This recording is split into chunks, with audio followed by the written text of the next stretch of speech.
Selamat siang pemirsa, saya Diva Rabiah, inilah Top Stories hari ini. Mantan Bendahara Umum Partai Demokrat M. Nazarudin menjalani cuti menjelang bebas pada 14 Juni lalu.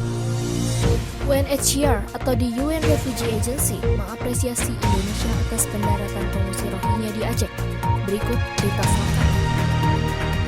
Selamat siang pemirsa, inilah Warta Carita edisi Jumat 26 Juni 2020. Mantan Bendahara Umum Partai Demokrat M. Nazarudin tengah menjalani masa CMB atau cuti menjelang bebas sejak 14 Juni 2020. Terpidana kasus Wisma Atlet Hambalang tersebut dipastikan akan bebas murni pada 13 Agustus 2020. Hal ini disampaikan oleh Ditjen Pemasyarakatan Kementerian Hukum dan Hak Asasi Manusia.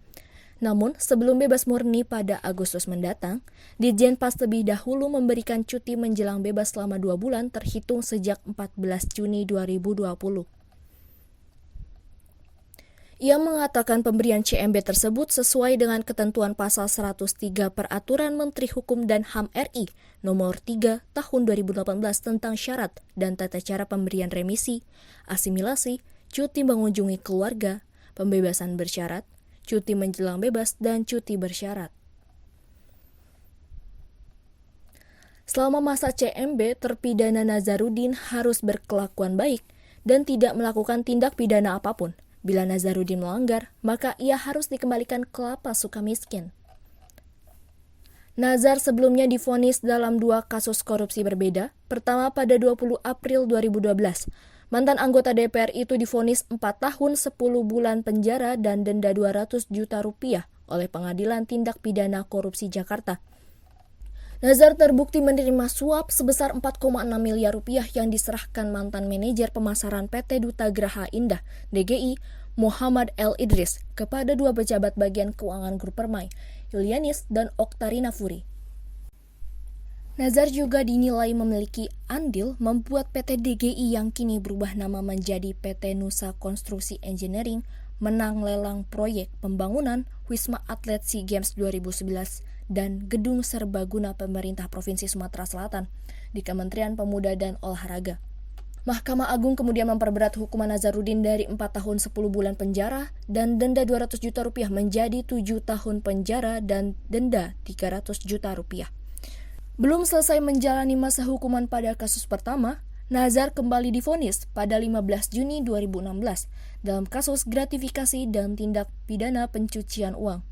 Dia divonis 6 tahun penjara dan denda 1 miliar rupiah subsidiar 1 tahun kurungan penjara. Pemirsa, kami akan kembali saat lagi dengan topik pendaratan pengungsi Rohingya di Aceh Utara setelah jeda pariwara berikut.